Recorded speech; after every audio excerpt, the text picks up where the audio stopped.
want to talk to you today about shared virtues. The research I'm going to be discussing falls into the general area not only of ethics and the theory of virtue in particular, but also into a field known as positive psychology. Psychology has spent much of its history, at least much of its modern history, studying psychological ailments, abnormal psychology, neuroses, psychoses, and so on. And the positive psychologists thought, that's very strange. It's important that we study psychological health as well as psychological illness. So we need to understand what are not just character weaknesses and problems that afflict people, but also what are character strengths? What does psychological health look like? And they began realizing this is more or less the question that virtue ethicists have been raising ever since the days of Socrates, Confucius, the Buddha, and other early philosophers in various traditions. So they began to ask the question, what virtues emerge in all of those traditions? What, if you will call it this, what are the core virtues? What are basic categories of virtue that seem to be universal? Now, if you look at the virtues that are actually laid out by Confucius, the 5 basic virtues, for example, that he thinks make up perfect virtue, or Ren, and then compare that to the list of virtues in Aristotle, for example, or in Plato, or in Christian ethics and so forth, at first glance you might think there are all sorts of different virtues. People's vision of the ideal person varies a lot from time to time, from culture to culture, and so on. But actually, once you start looking below the surface and saying, what are the general kinds of considerations that are at stake here? What are the basic categories of virtue? You start seeing that they do fall into a number of basic categories. In fact, you might say they come under certain headings, and then yes, there are different expressions of that type of virtue in different times and places. But overall, you see that they do group together. People have studied this in a variety of ways, looking at texts, asking people what virtues they value or which ones they admire, taking their measurements of how far apart or how close together certain virtues are, and then using factor analysis to determine how many dimensions of virtue there are. There are ways of going about this research, and surprisingly, they all end up pointing to the same 6 categories of virtue. What are those categories? Well, they are listed by Dalsgaard, Peterson, and Seligman in this way. First category is courage. Courage is something that seems to be valued universally. And here we don't just mean overcoming fear in pursuit of some good, or however else you would choose to define courage. We also mean closely related virtues, things like, for example, perseverance or endurance. Think about Plato's dialogue, the Laches, and this idea that courage is a kind of endurance of the soul, a kind of persistence or perseverance of the soul. Endurance, perseverance, courage, bravery, and then some things that involve the willingness to actually tell the truth. Honesty, sincerity may well really emerge as a kind of courage. After all, people are tempted to tell lies for a variety of reasons. It's often courageous to tell the truth. The second category of virtue is justice. Justice is described as one of the cardinal virtues by Plato, along with courage and temperance and wisdom. Well, what is justice? That's a complicated question, obviously, but it does seem intimately connected to questions of fairness, questions of equity, questions of teamwork, reciprocity, people getting along together. And so it's a natural thing to say, yes, there is a question of basic fairness. And it's different from courage, clearly. Again, there's a family of these. They might be expressed differently. People have different understandings of them, definitions of them, theories of them. Nevertheless, every culture has some conception of fairness, justice, and what it takes for people to work equitably together. Third category is humanity. This is one that has to do with caring about other people, kindness, friendliness, love, how much empathy you have for others. And so this is, although it's not one of Plato's cardinal virtues, it's something that does seem to underlie a great many virtues. Everything from generosity to friendliness to love to concern to caring, all of those things seem to fall into this general heading of a concern for others. It's no accident that in Confucius, the term for virtue, ren, is also sometimes translated as benevolence or love or humanity. It's all an indication of this being, well, what for Confucius is perhaps the central virtue. Now, I think sincerity is also central in a different way for him. It's the, you might say, self-regarding most fundamental virtue, but humanity or benevolence or something like that is really the primary other-directed virtue. And so that's crucial, you might say, to people getting along together, having a concern for one another. So not only treating each other fairly, but being kind to one another, justice, but also mercy, kindness, love.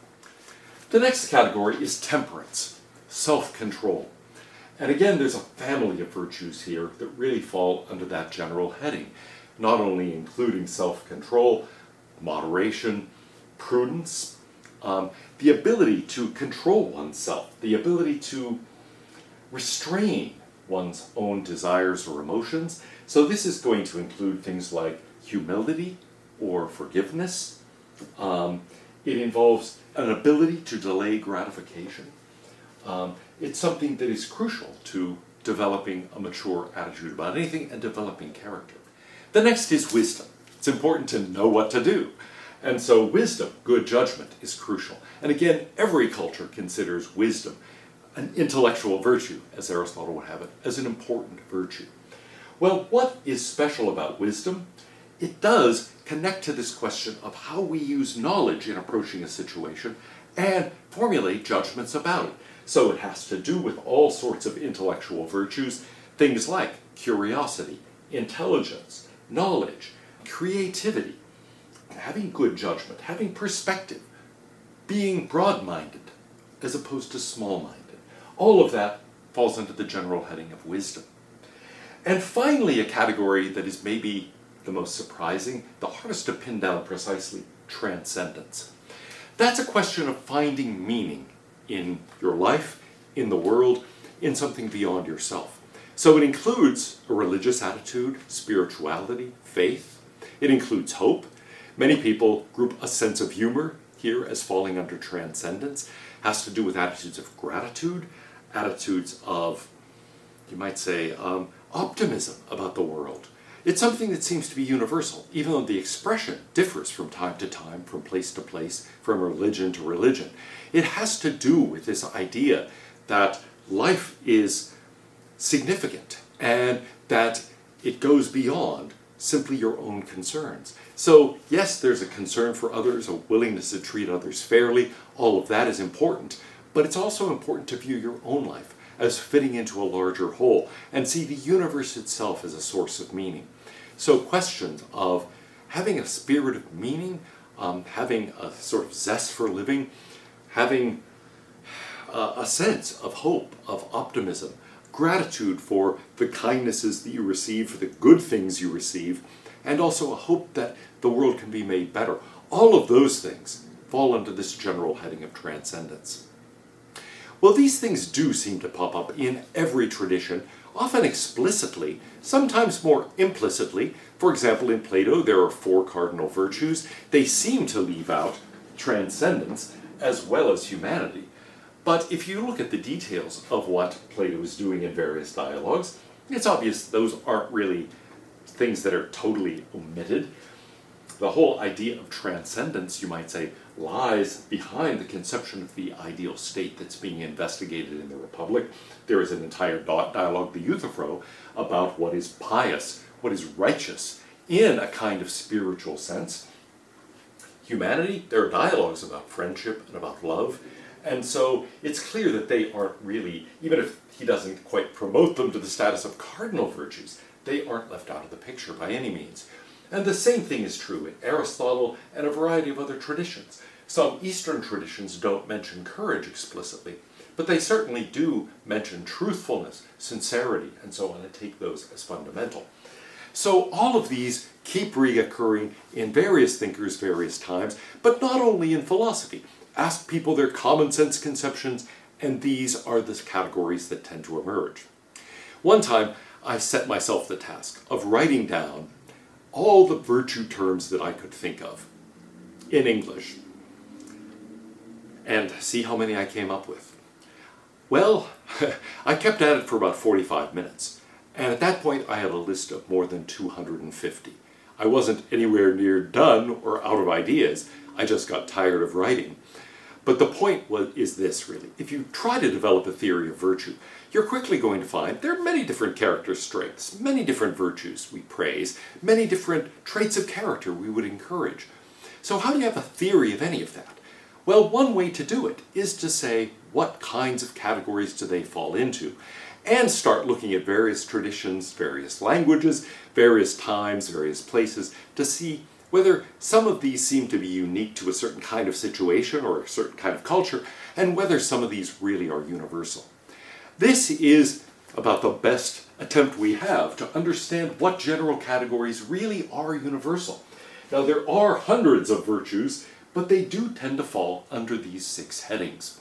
And as they put it, things within these headings, more specific virtues within them, tend reliably to converge on that general heading, to be viewed by people as associated with others under that heading, and to be of that general kind. Other people have engaged in this research and have come up with very similar lists, sometimes slightly different, because after all, some things are going to fall in the borderlines. Is honesty, for example, primarily a matter of courage, as Peterson and Seligman and Balsgaard tend to think, or does it really involve some other category? Is it a question of justice or humanity, or perhaps wisdom or self-control? Sometimes the boundaries shift a little bit and people would push this or that virtue into another category. But overall, it does look like these are the crucial dimensions or the crucial categories of virtue. And so, whatever kind of approach we have to questions of character, we're going to be thinking about these basic categories, and if you want a place to start in thinking about a virtue ethic, think about what these categories are and what it would take to have a theory of temperance, wisdom, transcendence, courage, justice, or humanity.